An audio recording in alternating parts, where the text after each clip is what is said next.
What is up, everybody? Welcome back to the channel, The Real Ish. Alright, we're not even gonna waste any time. I'm just gonna jump right into it. You see the title of the video.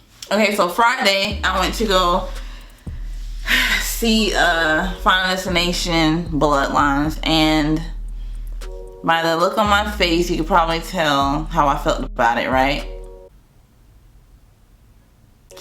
Alright, so Final Destination Bloodlines. Yeah, I didn't like it. I didn't at all. I hated it, to be real. My real-ish opinion, I hated it. Yeah, so I'm just gonna jump into it. I'm going off the top of my head. I don't have any notes like I usually do, but I'm just going off the top of my head since it's still fresh. Alright, so the beginning for me is a 10. The beginning is phenomenal. Like, wow, the way they put it together, the music, the cinematography, just everything about it just had my attention. It had me hooked immediately, you know. So it kind of it's crazy because the beginning is very strong, you know, like, so it actually have you. And then once you start going and going and going and going and going, and once you get like past certain stuff, it's like, what? So the beginning is set in the 60s. The girl is taken to a Skyview Tower restaurant with a boyfriend. I think the girl's name is Iris Campbell, something like that. You know, he takes her up there, he wants to propose, yada yada yada. It's a great view. It's like literally all the way up there, and you know, so it gets you, you know, and then spoilers, by the way, obviously. So if you haven't seen it, want to see it, don't want to know what happened, don't watch this video. But yeah, so skipping around, everything's great, you know, yada yada yada. Then this little boy has this penny, which I'll come back to that. It's a penny, he throws a penny, and that's what starts the whole chaos up there on the Skyview. So they're having a dance party, they're dancing, and the floor is made of glass, and you know, that starts breaking and everything is just, you know, just shatters. Everybody starts flying everywhere, yada yada yada. And the lady that was up there singing, she had a little boy. So in the end of the whole beginning, the sequence, the main girl Iris and the little boy is who is seemed like it's like left, and she's like trying to save him or whatever. And so, like I said, the beginning is great. You think this is some, you know, oh, it's gonna come on, it's gonna get good, you know. I didn't really know what to expect. And then, boom, after that, you see this girl in modern time now, modern day, and wakes up in her dorm room because she's having a nightmare, reoccurring nightmare over and over, which is the Skyview, the thing happening. So anyway, I'm gonna jump right into it. The girl that's having the nightmares, that's supposed to be her grandma in the beginning that went to the Skyview back, you know, in the 60s. It's supposed to be her grandma, her grandparents, whoever, whatever. She keeps having this dream. She decides to, all of a sudden, go back home. Her mom is not there, just her dad and her brother. Her mom apparently ran off, well, you know, trying to say she ran off, whatever. So she goes back trying to figure out some things, asking questions about this grandmother. The grandmother obviously is the lady from the beginning. She's now, you know, older. No one in the family wants to answer questions about this grandma because they're trying to say she's crazy because of her trying to keep everybody safe over the years of, I guess, surviving this whole debacle at the Skyview restaurant years ago. And I don't know, I guess the whole family thinks she's crazy, you know, doesn't want to, she's trying to escape death, and she's eluded death for so long. And I just don't understand, like, what they're trying to do with the plot and everything. And the grandma, I guess, kept everybody alive this whole time, and she's living in some remote, like, cabin. When the granddaughter pulls up to investigate, she's like in some cabin with a bunch of stuff trying to keep her safe, yada yada. The girl goes and meets the grandma to try to see what's going on with this dream. She meets her, tells her everything, gives her this thick book about whatever. The girl doesn't want to stay there, doesn't want to really listen. So I'm like, well, what'd you go for in the first place if you don't want to listen? And then this is crazy. As the granddaughter's leaving, the grandma tries to run after her. She stops. And she's like, don't want to go outside. And she ended up going outside and she's killed instantly.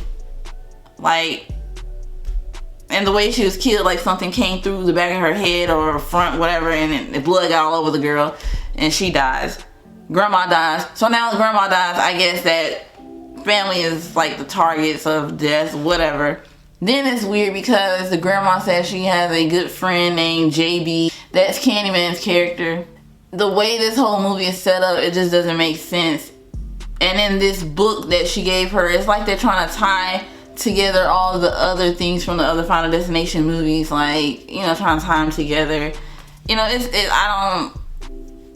doesn't make sense because you see pictures of like the airplane, pictures of like the truck with the logs from the other one. You see just different things, and I'm like, how can you tie that? So I'm personally still confused myself on that. Are they trying to say that other people from the other movies, like their family, were people that were on the Skyview thing that was supposed to die and then they end up dying? Like, how can they tie all that together from the other movies? Like, I'm lost. And then you have like other people, I'm skipping around, I'm not telling the whole movie, it's pointless, but you know, the deaths in this, like, so the other family members start dying because of this. They just don't do it for me. They basically showed the whole movie in the preview. They showed the best parts of the movie in the preview, and once you see the whole movie, it's a real letdown.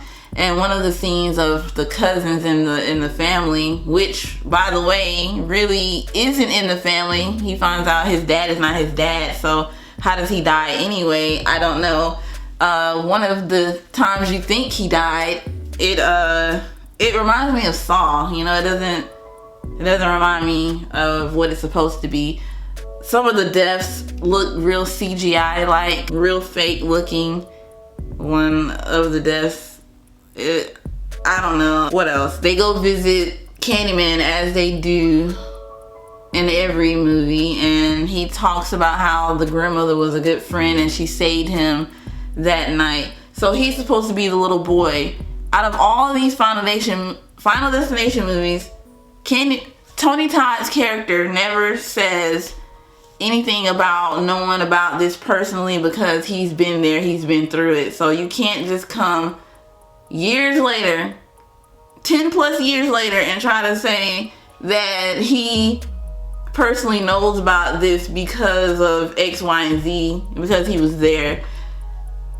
It doesn't work that way. It's a lot of plot holes, and it's just crazy. But Tony Todd did very well. His speech in the movie was very touching, and we know that's the last, if you don't know, that's his last scene, you know, last time he was in anything before he passed. So it was nice to see that and see, you know, send him off. He was a great actor. But other than that, like, the movie is just trash. Like I said, the beginning is the best part. It's like they're trying to tie things together that don't make sense. Lots of plot holes. It was very boring for me. I found myself thinking about other things while I was supposed to be watching this movie. I kept thinking, why doesn't the movie go ahead and end? Like, I'm not wanting to see this anymore. I didn't even have high expectations going into this movie, like going to see it. My expectations was already low, but for them to be even lowered, I kind of wasn't expecting that. So some people said this is like the goriest one. Like, this was not gory at all. This did not feel like a Final Destination movie. This felt like an imposter. It felt like someone that's trying to piggyback and jump on it, and, you know, I don't know. I think the people who like this movie may be the newer generation. I feel like if you're my age, you know, and a little older, you wouldn't like this. You would appreciate the Final Destination movies for what they were, not what this is. There's only a couple deaths that were okay. There was only one character that I didn't really want to see go, but the main character, I don't like her. I mean, the acting and the whole thing wasn't that great. I mean, And then the whole scene from the little cookout thing and the lawnmower, you see that in the opening of the trailer. You see that in the trailer. Like, I just feel like some stuff you should have seen, but if they didn't show that beginning and that other scene in the trailer, they would have nothing to show because the movie had nothing else going on, honestly. So hopefully it didn't sound like it was all over the place. Like I said, I'm going off the top of my head, and that's really it. That's really what the movie was about. The girl couldn't save anybody. Everybody died. It was pointless. Everybody died. No one escaped death. They say the rules have changed. I didn't know you could change the rules. I don't know. They're referring to death as a he. I'm confused. I never knew it had a gender. So, yeah. I say watch at your own risk. I say don't watch it. Watch it, whatever. That's what I think about it. I don't like it. I would give it a 3 out of 10. I give it a 4 out of 10 just because I enjoyed the beginning. So I will not be watching this movie ever again, and if I do, I will only watch it for the beginning and I will turn it off. Alright? Have you seen the movie? Let me know what you think. Leave your respectful comments down below and I will get back with you. If you're new to this channel, make sure you check out the other videos and subscribe. And yeah, so like this video, comment, and I will see you guys in the next video. God bless.